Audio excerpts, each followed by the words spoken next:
Hi everyone. In this lecture, we will learn about another sorting technique I wanted to discuss with you. It's quite a popular and important sorting technique, I would say.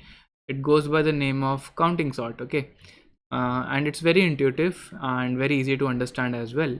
So sometimes you may see a data that is in a particular range. Okay, for example, let's say a student gave exam, and exam had every student got a marks between the range 0 to 100. We know that let's say if we want to do the sorting of marks, maybe we want to sort students on the based upon marks.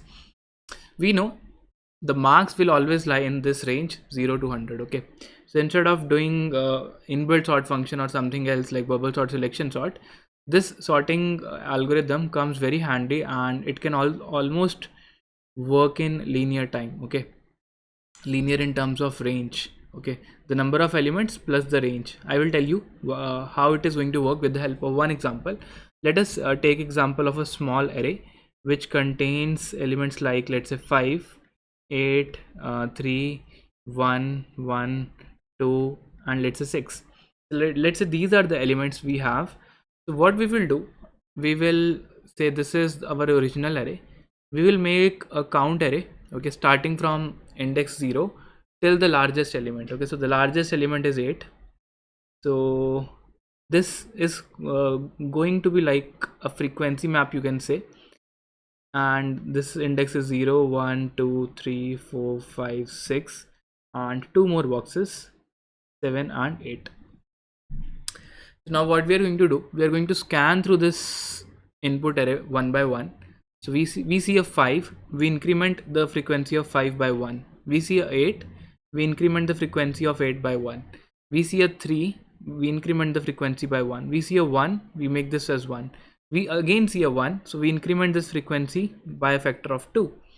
We see a 6, we increment this frequency by 1. Okay, so whatever element you get at the corresponding index, you increase the frequency. Okay, now you know that if you just scan through left to right, okay, you know what elements are present in the array. So if you start iterating over this count array, okay, that has a maximum range. Okay, so it will take order of range time plus the number of elements you have in each of these boxes. Okay, so at 0 we have 0 elements, at 1 we have 2 elements whose value is 1. So what you will do in this original array, you will put at the first index, you will put 1, and you will move one step forward.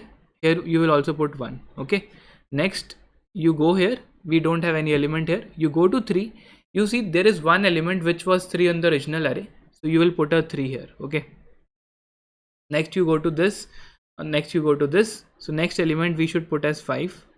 Next you go to 6, we have one element which is 6, this element should be 6.